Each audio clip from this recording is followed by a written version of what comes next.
Halo, kembali lagi dengan saya John Kristabel Sinaga dengan FM 201705150.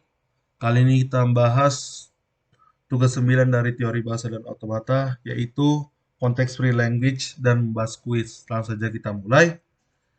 Yang pertama kita itu membahas kuis. Kuis soal pertama itu kita disuruh menurunkan S untuk memperoleh string BB BB kecil. Langsung aja kita jawab. Di sini kita diberikan konteks free grammar-nya yaitu S diturunkan menjadi B besar A kecil atau A besar B kecil. A diturunkan menjadi S A kecil atau A besar A kecil B kecil atau A. B B besar turunkan menjadi S B kecil atau B besar B kecil A atau B kecil. Uh, Langsung kita lihat sini di tabelnya. Kita mulai dari S. Sini adalah fungsi turunannya. Dengan melihat fungsi turunannya, kita dapat melihat bagaimana proses penurunannya. Di sini yang pertama S diubah menjadi A besar B kecil.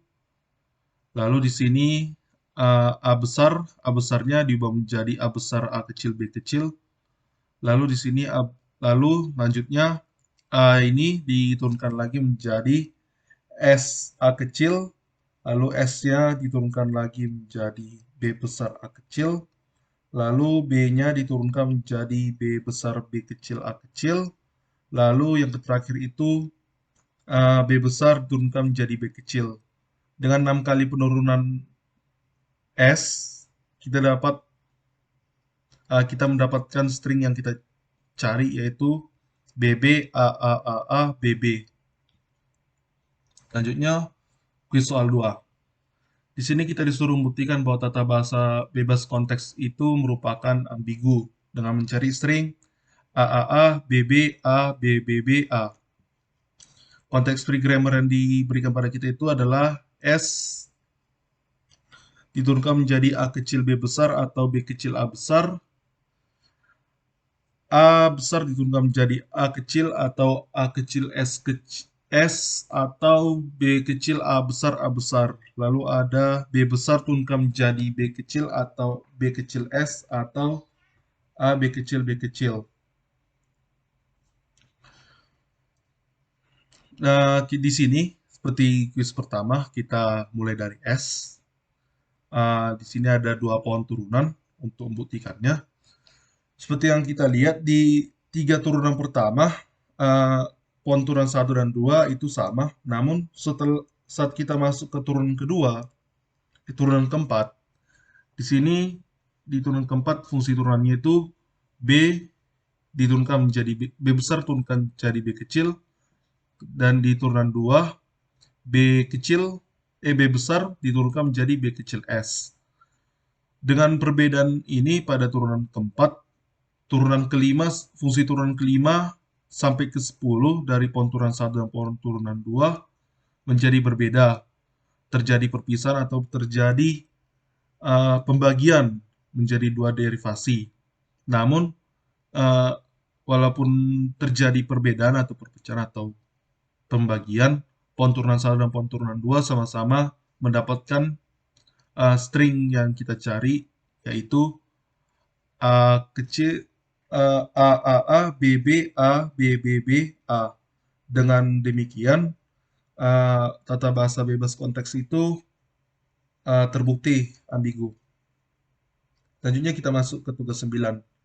Konteks free language atau bahasa bebas konteks itu merupakan bahasa yang dihasilkan oleh tata bahasa tipe 2 dan diterima oleh push dan otomata. Keteraturannya sendiri itu merupakan bahasa push dan otomata non-regular, dan konteks free grammar itu menggunakan aturan produksi bentuk alpha sebagai produsen menjadi beta berbentuk produk. Bahasa regular itu merupakan contoh dari CFL yang dapat mengekspresikan bahasa formal dengan regular expression.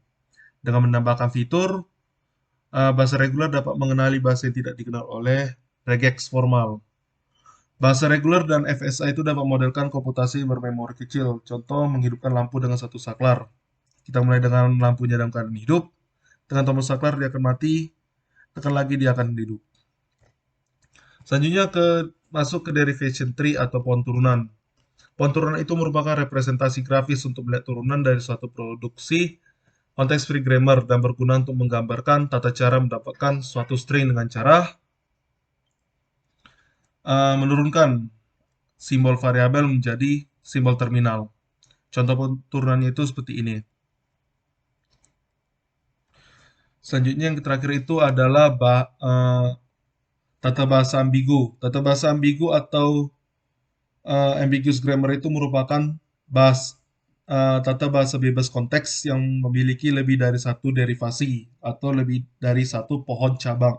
Maaf, pohon turunan. Sedangkan yang tidak ambigu itu hanya memiliki satu derivasi atau derivasinya merupakan derivasi unik. Dengan demikian, jenis-jenis konteks free grammar itu dapat dibagi berdasarkan dua hal, yaitu jumlah pohon turunan dan jumlah string. Dan berdasarkan jumlah pohon turunan, konteks free grammar itu dibagi lagi menjadi dua jenis, yaitu tata bahasa ambigu dan tata bahasa tidak ambigu. Baik, demikian dari saya. Jika ada yang salah, jika ada yang kurang, jika bertele-tele, saya minta maaf. Semoga bermanfaat. Terima kasih.